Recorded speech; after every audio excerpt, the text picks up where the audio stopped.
And the next panel is going to be chaired by Charlene. Charlene has her squad with her. And so Charlene, I will hand over to you. After Charlene's squad, we will take a lunch break and reconvene at 3 o'clock for, I think it is, we're reconvening at 3 o'clock for the keynote address. Oh, Charlene, you can tell us what we're doing after your session. Welcome. Hi, everyone, and it's really fantastic to be here for this Art on Our Mind creative dialogue with artist Sophie Peters. And we're also here with Nona Matloki. Hello. We're really happy to be here. Hi, guys. And some of you have had the pleasure as well of interacting with Sophie this week.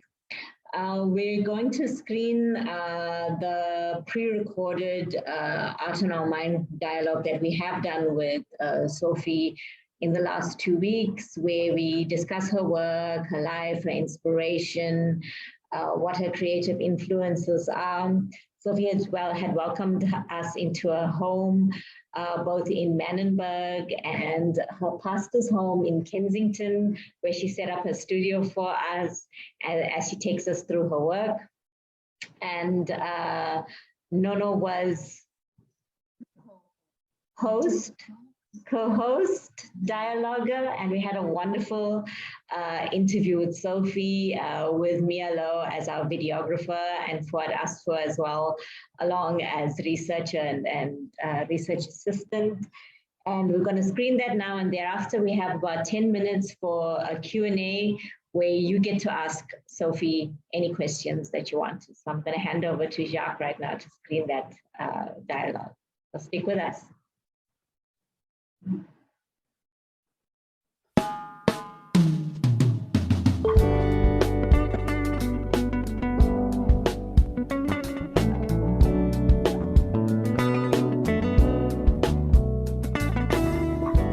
Hi everyone, and welcome to the Art on Our Mind talk with Sophie Peters. Very happy to be here today with Sophie and Nono Matloki, who is our Art on Our Mind research team member. And Nono, say hi, Nono. Hello. And a big thank you to Nono, who has done a lot of work towards today's interview with Sophie, and there's a lot of research that actually goes into one of these talks, and so big thank you to Nono for that. It's wonderful to finally be able to do this Art on Our Mind talk with Sophie. We were supposed to do this dialogue last year, but there was this little issue of a global pandemic that happened, and so we're really happy to have this occasion to finally have this talk with Sophie, which is also being held on the occasion of the Afems 2021 conference, which is being held at the University of Cape Town. To give a brief history of the Art on Our Mind talks, it is a research project that is run by myself, Charlene Khan. I'm a visual artist and scholar. And so today, Sophie Peters, we are here in Cape Town with Sophie Peters, who has opened up her studio to us. Sophie currently resides in Manenberg, and she's working out a studio here in Kensington. And so I'm going to start you off with some of the basic questions that we ask in Art on Our Mind. Where were you born? I've been born in Joburg, a place, the community was called Kliptown. And now the name has changed to El Dorado Park. So I've been living there since until the age of 13. From there I moved with the gospel in other places. And when I grew up as far as 16, and I started moving up to Cape Town. But I was drawing when I was a child, doing drawings of buildings and people. And my sister, it was the best pencil work that I've ever done. And I thought I was tip-top, but it wasn't tip-top, but it was good in my eyes. It was a perfect drawing, but someone else stole it, and I never seen it since that time.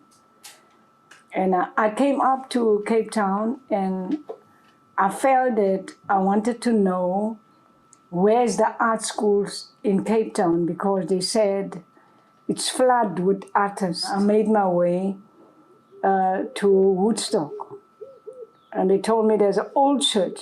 They call it Community Arts Project. And I went there, and people were standing in the line, young people, and they didn't want artists that's coming to learn from the ground. They needed artists that got the art in their hands.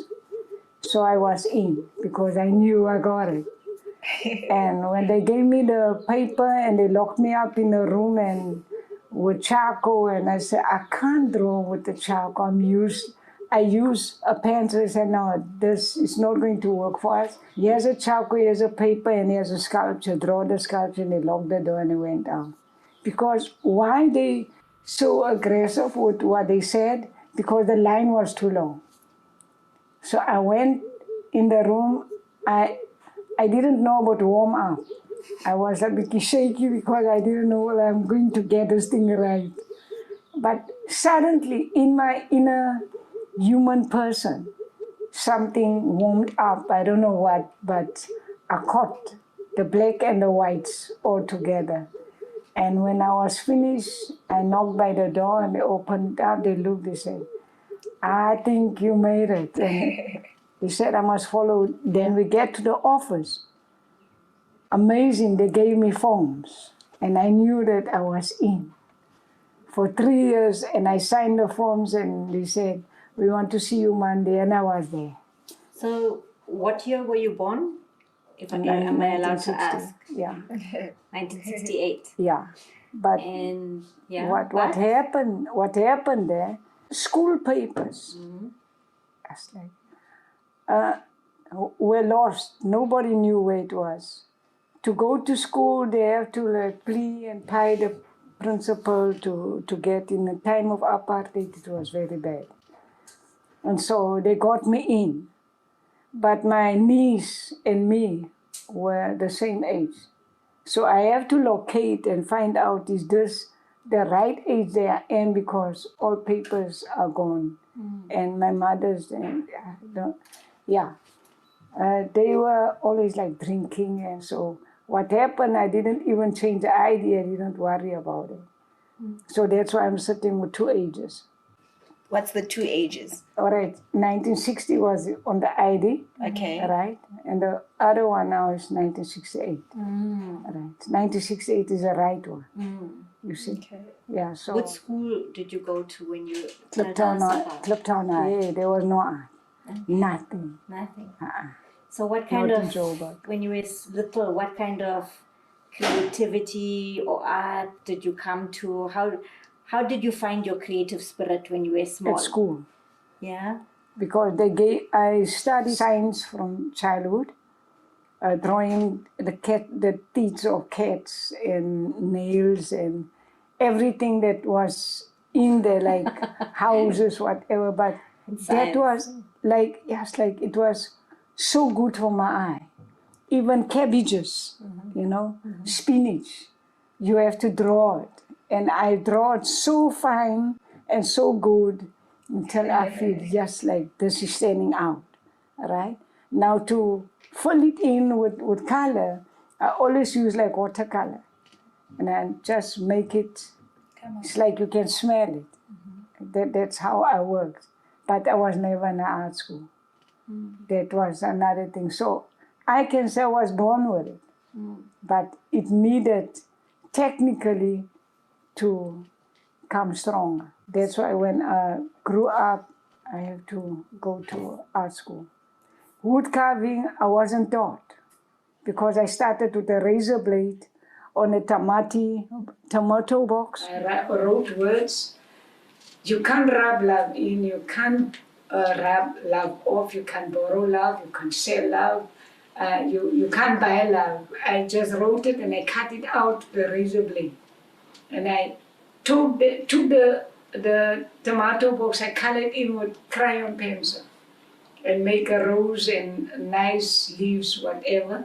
And I sold it for 10 rand. And that 10 rand bought meat for my mother, and then the other 10 rand, potatoes and tomatoes. I supported my mother when I was the age of 13, 10, around there.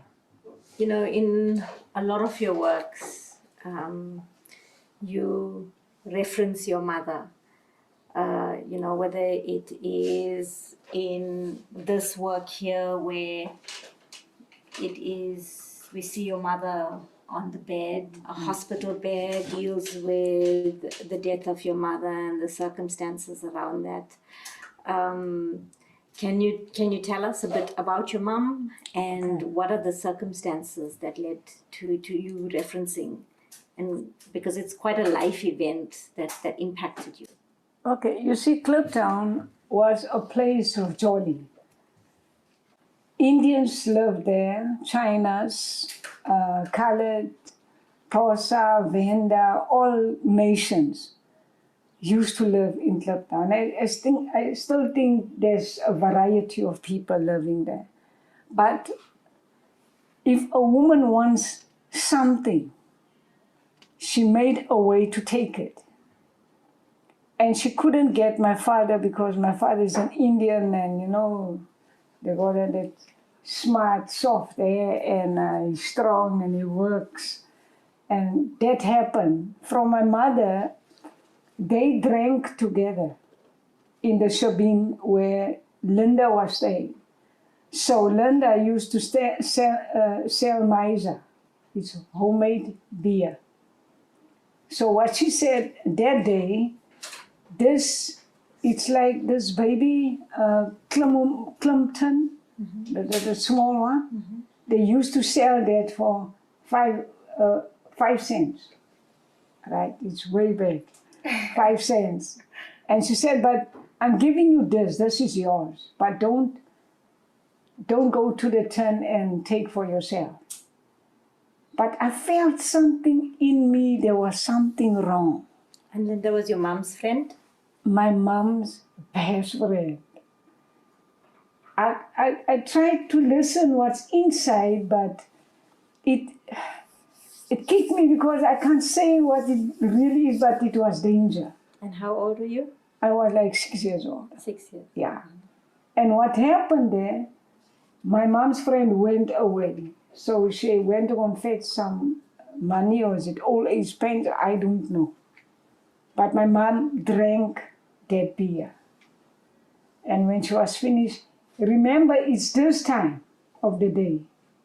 Until nighttime, like 8, 7, and she started coughing. So what happened, what was in that beer, it was like, they call it apricot acid. You understand? Mm-hmm. So that was so strong, it burned the inside because the doctor said it was kaffir poison. But it was like apricot acid. How she managed to do what, I don't know. But now she was after my father. So when my mother suffered, my father stick by the Shabib. Right after that, she went to the hospital because she coughed and coughed and coughed.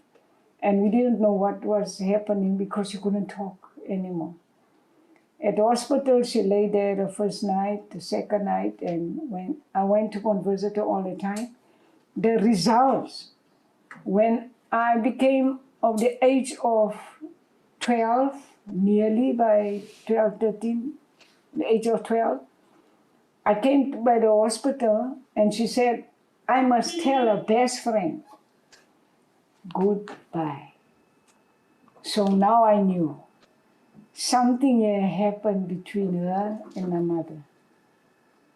And the second day, when I went there, I tried to look for my mother in the hospital bed. She wasn't there. And Dad kicked me. He kicked me on that same moment. And I rushed in, tried to talk to the nurses. They said, no, go to talk to the doctor. When they sent me to the doctor, I knew she was dead. And what was life like after that? What I got, the ideas that I was born with, the art, I have to survive through that. I have to sell oranges, to buy myself a school shirt, books, shoes. Weekend, I used to make a lot of money and to buy myself the best that I could. And that is the way I survived. But my father couldn't give me money for a shirt or a shoe or socks. He was always busy, or he wasn't at home and he was just gone. He come back at night and he's drunk. There's always broken promises. Now will and I will, tomorrow, and I don't worry next week, I haven't got money. You understand? So I didn't want to go to school with torn shoes, open shoes. Because the first shoes I have to tie it down with wire. And it's winter, it's June month, and it's ice cold between the grass to get to Shawela by the school. And when I get to school, the hands are so dry of the cold and so hard. You late, and now you have to do like this. They must hit you with a ruler because you're late. That's like, you feel like dying because the pain is already there of the cold and you bashing me. When I felt you can kill someone because the pain is too heavy. But it's deeper than that. So yeah, and I studied on my own way. My sister wasn't supportive, nobody, I had to push myself. Sounds like a very difficult and painful way to grow up, Sophie.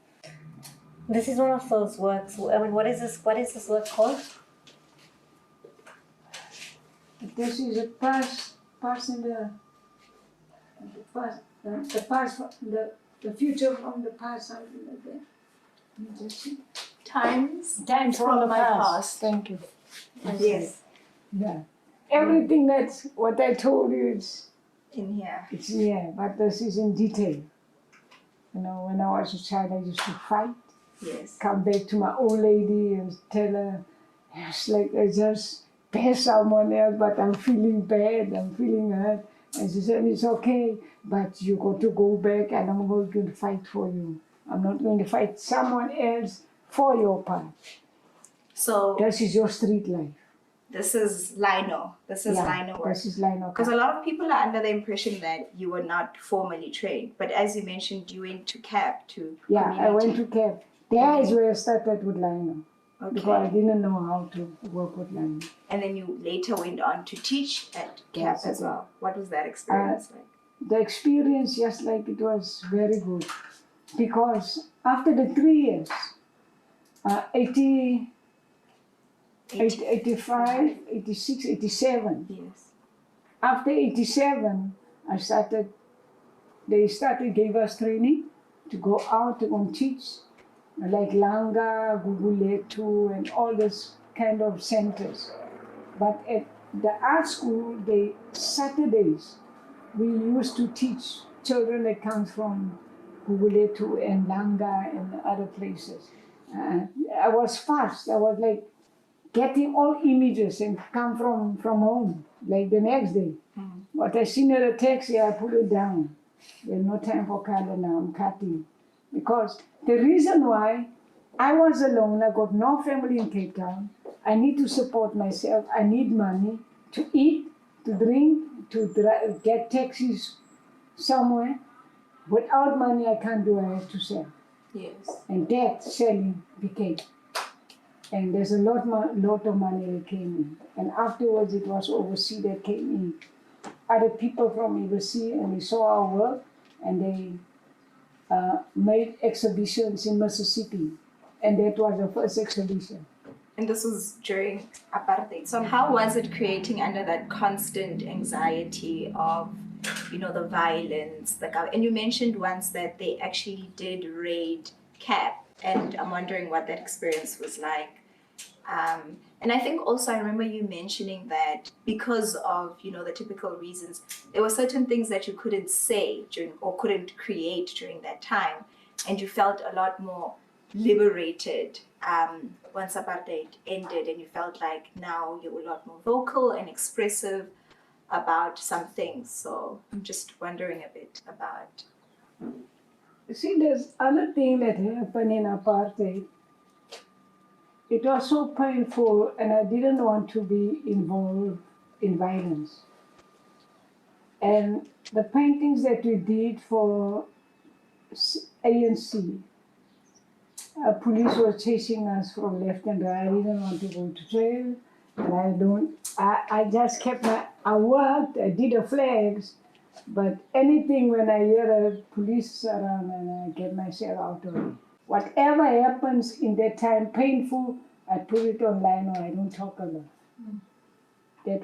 That saved me in that time. And you can really see it in the work. It has a lot of pain, but you speak that you've healed a lot and you've moved on. And that music was also a big part of the healing from all of these past traumas. Yeah, in music, I write what I see. Where I meet some friends and I hear maybe a pain or maybe happiness or something, I will sing about it. But the main thing is for me to heal people out of their pain and to bring them back where they're supposed to be.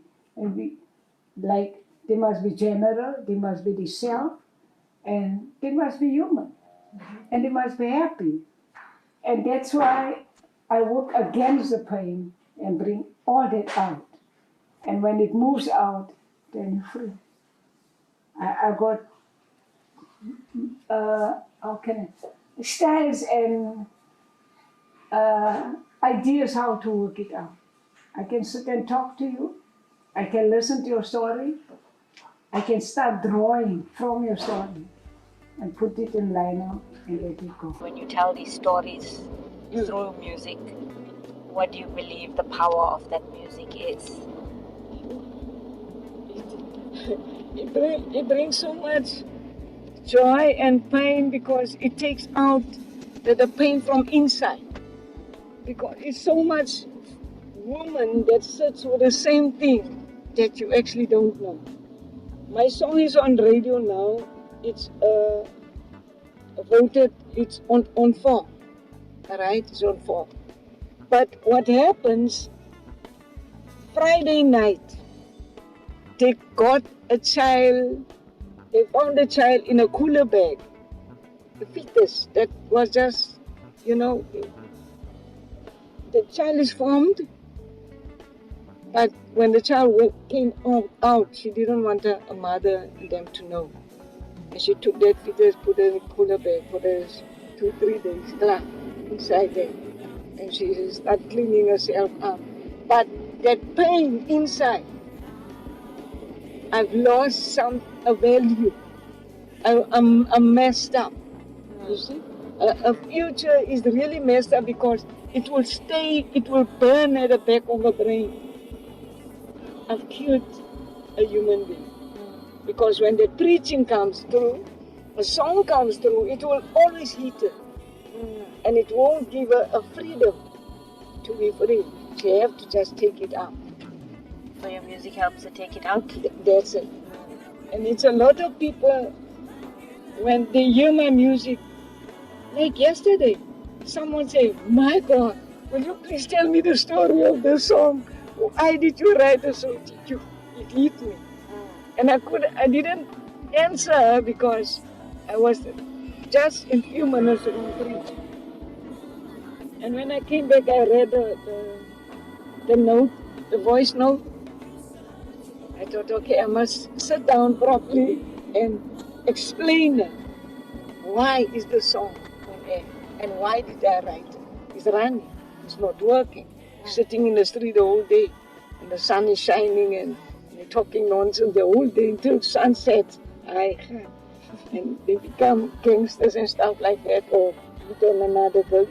you know, or you get guys with name t-shirts and name shoes, and yeah, it's just money that goes for name clothes. But he's poor like a mouse. He's sitting on the streets. So your work speaks a lot about, so you're using the word yar, and things are a lot makar. And so if you talk about that, like a society that's yar makar, a lot of your work is about that, right?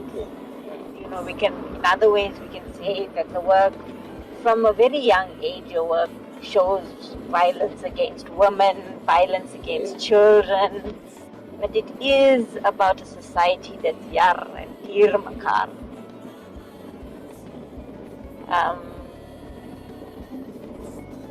How do you continue to represent all that violence, but also not be completely overwhelmed by that? I don't know, inside is like a cooking pot. When a pot cooks and it boils and there's no where the steam can goes up, that lid will make a noise. Now this is how I feel when I talk about the pain of some women. Yeah. Okay, I think I'm going to start with that video that I was talking about earlier, where I heard you sing. Because the first part when you were singing, they don't show you singing, so I wasn't sure if it was you. Then the second part, they do show you singing, and it's like, she also sings. I should have kept it on. You had the same, same Duke on. So yes. Okay, I see. Yes, in that studio, it was Asai? Yes, on a side. Now Yes. So this performance, where was this? This was just Menenberg, not far. I asked some other band to help me, just to practice the song, and when the concert comes, then they can play. So it was a tabernacle church, just in Menenberg. So on that night, it was a lot of women, a lot of men, but it was a lot of cry too, right? Because we expressed what I was writing. That was a time when the dream of writing the pain of people, like a journalist, you locating some stuff that hits you, and that is what I brought out. So war began when we started there. And we wrote 8 songs out of that. And that was the outfit that we had. Beautiful. Who's the other family? She's married now. Her name is Candace Williamson. But now, her surname, I don't know what's her surname now. Was it a duo? Were you guys in a duo? Like a band together? Yeah, a duet. Yes, a duet. Yeah. What was it called? Incredible Love, that's my band name. Oh, the shades. Okay. Yeah, that's Incredible Love. So I'm trying to explain that God's love is so incredible. It buckles your mind, because when you want to get out of something, God, it creates you and it buckles your mind, because you don't know what God is going to do next. You see? And that is the reason I call it Incredible Love. To be a woman, you can be strong. You can be weak sometimes. You can be untalented, but you can use your brain. When you told me about feminism, it took me so deep when you explained me, because I couldn't understand what. And I said, Stephanie must Google. And she would Google it. I said, yes, like I've got everything of that. Yes. You know, the paintings, the music, and things that I'm going through with other people that I'm helping. And it's like it's too strong. That's why I put my title down, forgive, forget, and move on. You know, you've spoken a lot about how women, you see them, you know, with children and the ways in which they are treated by men. And even from your earliest work, whether it's around your mother or we see you around other women in even as at a young age in your community, there's a lot of emphasis on women and children and the struggles that they go through. You know, here we're looking at a very early work of yours from 89, and we're seeing a dead woman and her child. And here again, we're seeing a very metaphoric work of a woman that's being bound and screaming out in pain. These struggles emanate in so many of your works. Can you tell us about the ways in which you tackle woman and child violence in your work? Okay. The painting that you see, it's the part that I was talking about, how they poisoned my mother. So this is a part where the hospital gave her a time to come and visit us. Now at home we have to treat her with a mace, millimeter mace, and they throw it in a funnel of glass, and it goes straight to her stomach.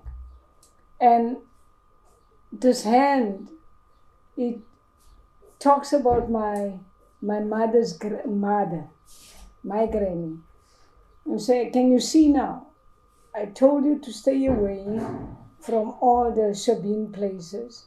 Now they poisoned you. Now you see your friends are passing. They're not coming in anymore to come and greet or talk to you. Now you're suffering without a visit. You're suffering and they're not asking you questions or bringing you apples or anything.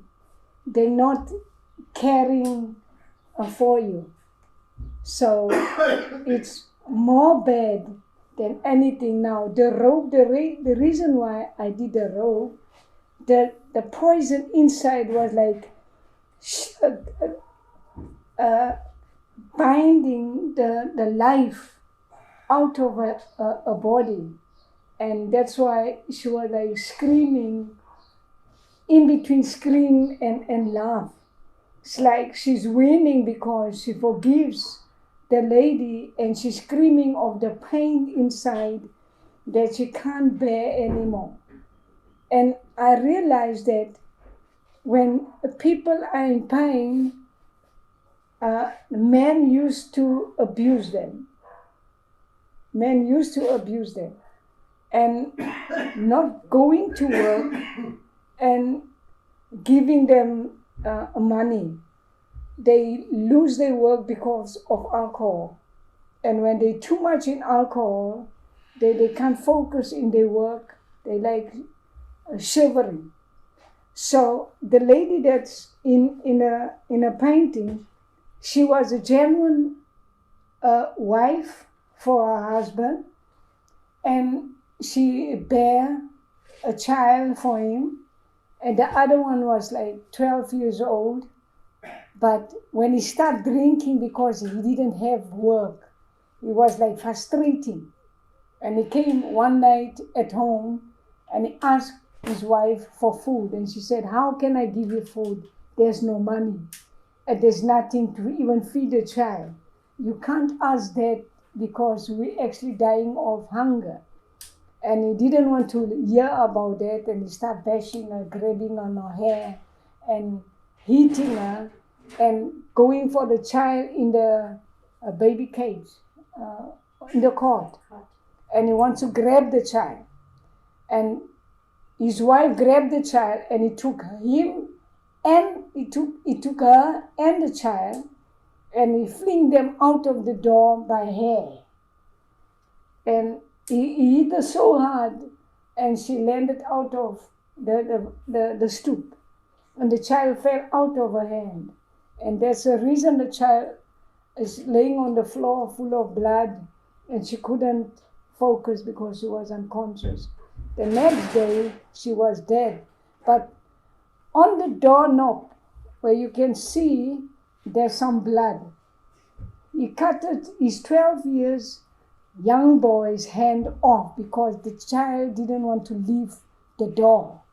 He wanted to talk to his father, but the father was so violent, he cut the hand off. But what left, it was the skin and the hand inside the door, and the son ran away and asked for help. It's where other people helped him. The next day when he woke up, there's a window where you can see a small face. And the small face were looking the next day, looking for his wife and wondering what was taking place. But the liquor that he was drinking made him mad, making some demonizing, and that's why he killed his wife, and he didn't know. The next day he was so sorry for what he'd done. But he couldn't get his son again because his son ran into the community and they saved him there. After 12 years, when he was in jail, and he came out and he was repentant, and he said, I will never ever use liquor anymore because liquor made me destroy my family. But the print medium also allows you to make multiples, and you started extending that now into cushions as well. Yeah. But you've been a lot more entrepreneurial than that. And what we're seeing here now is some of the range of your entrepreneurial spirit, because you make purses, you make pouches or bags for Bible, for books. You make these wonderfully stylish armbands, which we are advertising here, and we see here to make us look extra gorgeous. But I want to also highlight some of the super practical ways in which you help us as women in our lives as well. And so I want you to sort of demonstrate for us the use of what seems to be these very decorative, cute little sticks. But I want you to tell us what they're about, this set of sticks and this set of sticks, what they're called and what their functions are. Okay. I will start with the sponging. When people looks at it, when I take this out, they will think it's for a phone. But it's not for a phone, it's for carry the sticks. And this, you carrying it, you put it over your neck, and you go to the shop and you don't need to look for it, and because it's just here. And you take it out and you use it, put it over there. And because when the bag is too heavy, with like fish tins and meal or anything, it's heavy, it cuts your hand. But now it's easy done. And you can just carry it and you can walk with it out. So everything, when you finish at home, you take it out, you put it there and you hang it on the wall. And you know that you can go shopping when you take it from the wall. So this is how it is.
And we see that a lot in your conversations of, being saved, healing, and as much as the work does reflect a lot of communal trauma and personal trauma, it also speaks a lot about communal healing and spiritual healing and personal healing as well.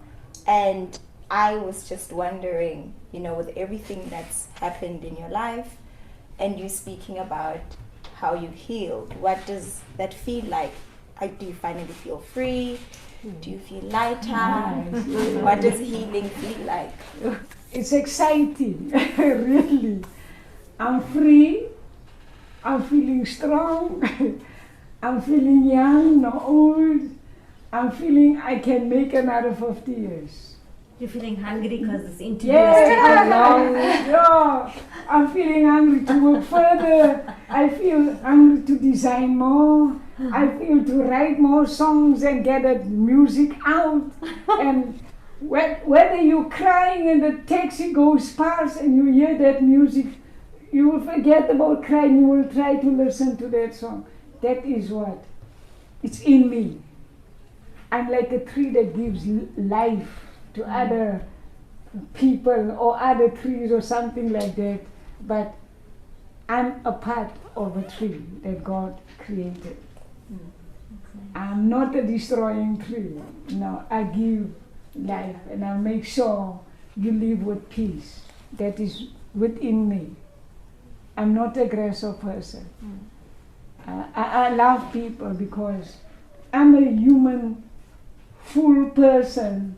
Why must I reject and grudge you and hate you? And you're the same like me. So there's no other highway. Well, we've come to almost to the end of our interview. I'm going to ask you one last set of questions now. Quick fast. You have to answer very, very quickly, and you're going to answer in one word. Not quick, not thinking too much. Only one word, Sophie. Yeah? I get nothing to say. Only one word, yeah. But I know you're thinking already. I know, no long stories, nothing. Just one word, ne? Alright, so now we're going to ask you the Art on Our Mind questionnaire. Okay, you ready? Gereed? Alright. What makes you happy instantly? When I see people. Yep, that's it. What makes you unhappy instantly? When people are broken. Okay. What's your least favorite color? Purple. Do you have a favorite book or writer? My favorite aeroplane. Okay. Who is your favorite artist? Willie Bester. Who is your favorite heroine? Woman hero. It was my mother. Right. If you could wish any artwork that you could have from any time period and you could have it in your house, Cecil Scottons. which artist, artwork or art movement do you dislike the most? Dislike. Yeah, dislike. I don't think so. Okay. What kind of songs get you going? Jazz. What is your favorite word? Love. What is your least favorite word? Love. No, least favorite. The one that you dislike the most. Hate. What turns you on? Joy. What turns you off? Loveless. Okay. What makes you laugh? Love. That makes me laugh is love. The joy that's in people. What's your best virtue? What's it? Your best quality. What's your best quality? Clothing. It's your best quality. Oh, clothing, okay. What's your idea of misery? Misery. What can make you miserable? When people doesn't give love to other people. Okay. What sound or noise do you love the most? Guns. You love Okay. that. What? No, what? That you love. What sound or noise do you love? Oh, okay. Sorry. Ooh, oops. Got it on camera? No, no. We'll cut that out. It's No, fine. that is steak. What sound or noise do you love? Music. Sorry. What sound or noise do you hate? Guns. Guns. Violence, yeah. What is your favorite swear word? No, I don't swear since I was a child till now. Not even gosh. Not Not even gosh. I don't think gosh is it's a swear word. I think so. Maybe in some places. Yeah, I don't know. Gosh, nice fine. Damn. No, No, too harsh, too harsh. No. What profession, what job other than your own would you have liked to have tried? To work in an office, computers and stuff. Okay, you're a computer tech person. Okay. Yeah. What profession or what job would you least have liked to have done? I like wood carving to create some stuff out of wood. No, that you would have not liked to have done. Oh, Which okay. would have been a torture to you.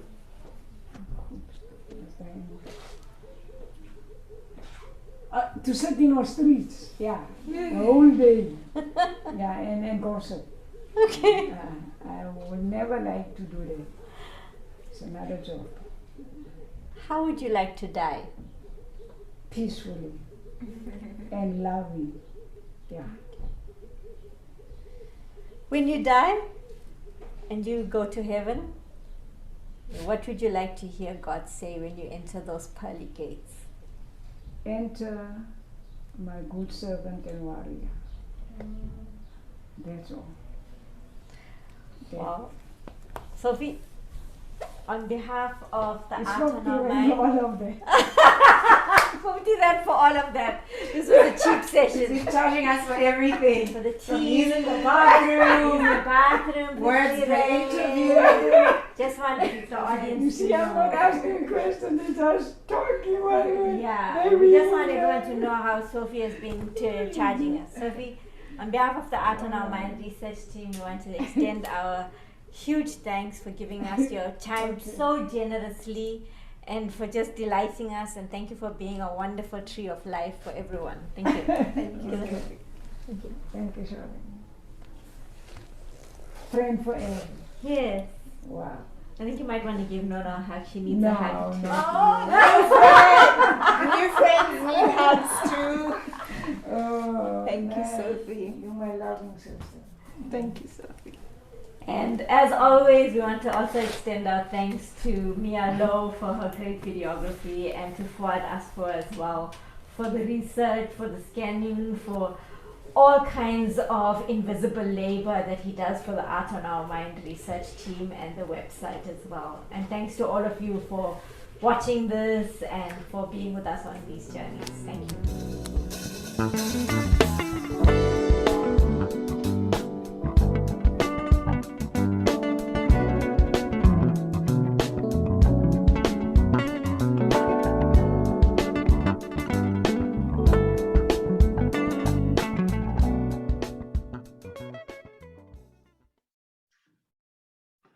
Hi everyone, so we're back live and we want to apologize for the loss of sound. You know, you do so many multiple edits of these things at the last minute, and I think the videographer and editor, there was a little bit lost and we missed that, so apologies for that. But we are back live with Sophie Peters, and I think we've lost Nona now, but we are here. And so we would take your questions from the chat. We do have one from Moketsi. And Muketsi is thinking about the intergenerational dialogue between Sophie, myself, and Nono that we all are having in our artworks, and reflecting about the different perspectives and presentations that we all seem to have around love, around the intimate relationships, forgiveness and family, about familiar and history, between mothers and daughters and sons. So I don't know if you want to respond to that, messages of thank you and for the wonderful panel and for the beautiful story and oral interaction. Why is it important for us to have this constant thinking through about family in work? Why does it come through so strongly, where we are thinking through family and love and what's happened in the past? I think the reason that everything comes up because it's part of your life daily. And even if you left your family for years, it will stay with you until you die. And that will never depart from you because it's part of your life. And it's bloodline. You can't get out of it. And the best thing is when something bad happens, you hear a person screams, "Mommy," or you call the person that was really close to you. You'll always call that name. And I realized that in Joburg, when they hit someone or a person is hurt very bad, you will hear they screaming, "Mommy," and the mother is not there. And there is no emergency in the same place where you are that your mother can hear you, beside the person that created you. So yeah, it's always there inside a person's life. Even as you're saying that, I'm tearing up because my mom passed away in 2017. You know, there's some wounds that always stay with you. You know, and time is a healer in a way, even as you have to do the work of healing. And yesterday, as you were talking and about how art heals, I actually thought about how, and I was having a conversation with Kanita Mohammed last night, and I thought how, you know, my mom has been so important to me. And recently, Denai, you know, when Denai was even presenting in the last 2 weeks, yesterday, how, you know, my mom has been so foundational. And from the time I was born, I was so concerned about losing her. Like from the time I was born, I was worried about losing my mom. But when it happened, I had made this whole work over 10 years around my mom.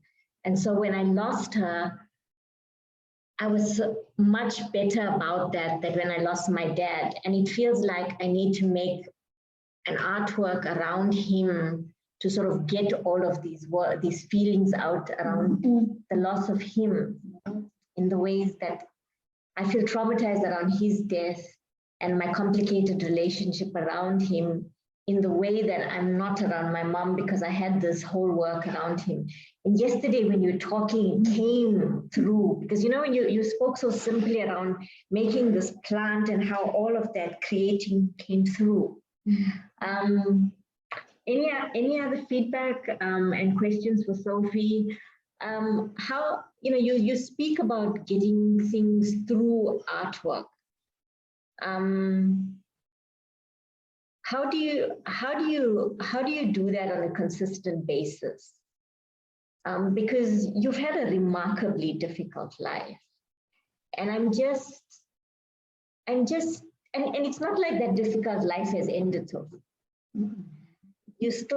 you live in incredibly difficult situations, and I don't want to hide that from the audience. You know, you're somebody who's, you know, an incredibly famous artist, but the South African art world has forgotten about you. And so you live in incredibly terrible economic situations, but when meeting you, you rise above that at all times. And you're so gracious and you're so humble, and you humble everyone who meets you.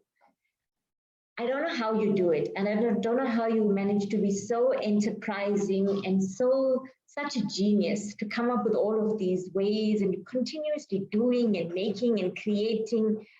And sometimes I'm a little bit ashamed of myself. How do you manage to keep that spirit going all the time? How do you manage to stay grounded in love all the time? Yeah, people won't understand. How can I say this? I hope you people understand.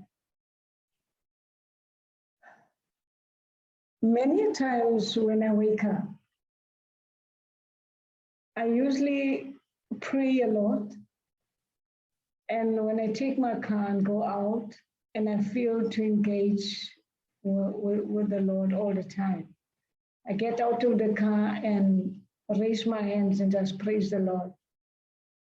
Not to be greedy, not to be a love full of money or jealousy or something. I just want to be normal as God wants me. And I didn't want to get above anything that will disgrace me later. And I realized that for me to be living normal, soft, humbly, I don't want to engage with too much strong waves of people. There was one time an old man teach me how to fix a car when it's broken, my own car. And we were buzzing the engine. He said to me, Sophie, this is how you're going to do it when you're stuck in the road. And he showed me everything. Now, when the car stops, then I know where the problem is. But when I went away from the engine, and the voice came to me, Sophie, when you meet with strong people, they will destroy. And very rich people, they will ground you. And I've had a shock. And I realized that even a pastor, they got a lot of money because the congregation gives them. Now, I like to deal with people. And many times I go out and hear the stories of people, maybe people are broken. I usually talk to them and I realize love can heal a person by just speaking, not even touching the person. You can discern the pain inside a person. So that made me not to go and grow so strong in bigger houses and many money and whatever. I think that make a delay in my life because I engage too much with people and forget to be, let me say, to be rich on the other side, because riches will keep you from the berg on the street, from people that have pain. You'll keep constantly relaxing on the TV and flashy cars and stuff like. I think it's that. Maybe what I ask God to be just normal and not to be too big and too rich. And I'm not ashamed for saying this life is mine, it's normal. Even I die, I'm going to leave it behind. And I don't want to hurt people by having too much money or whatever. Or, yeah, my work is nice. It makes me feel comfortable. I don't know how to say, but I feel okay in this way. But last night, I told Stephanie, I need just to get a normal, strong, beautiful house, just to relate for my last journey. So that is what I told her. Now I'm going to work towards that, but not too overgrown to leave the people that's hurt and poor behind. I don't want that. I'm still focusing, all of those people, they are my people. I don't care what people say, but they're my people. Yeah. Just the faith that keeps me there. Yeah, I don't think you can ever leave people behind. I just don't think it's in your nature. It's just not that kind of person. And I think you really deserve a home. And so, if you go to the Afems website, if you go to the Art on My Mind website, the extended dialogue that we did with Sophie, the 1.5 hour dialogue is there. There's also Sophie's, a selection of Sophie's artworks, and she has many more artworks. And really, they're not expensively priced. So if there's any way that you can assist Sophie with actually purchasing what are really many historical artworks, please contact Sophie directly and purchase works directly from Sophie and help her with her vision of just owning her own home. I don't think you can help a sister in any greater way than securing her own home for her. I think that's the best sisterly love that you can give to somebody who's as amazing as Sophie is. And Sophie, on behalf of the Afems community, I want to thank you so much for the time that you have given us, for the love that you continue to give women all over. You're just such an incredible soul and such an incredible person. And it's just always an honor for me that you have been placed in my life and to continue this bond with you. And I want to thank Nono, who is making herself pretty to go and art world, for her research and her assistance with the Art on Our Mind dialogue, and to all of you for giving your time to this Art on Our Mind dialogue. And so both of us, the three of us, bid you farewell. Bye. Bye.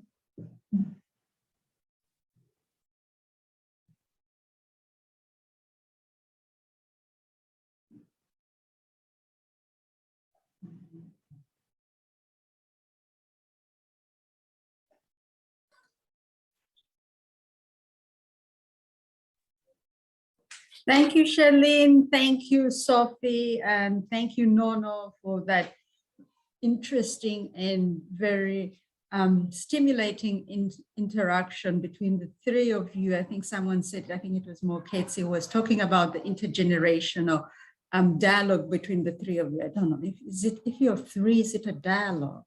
Anyway, the conversation between the three of you.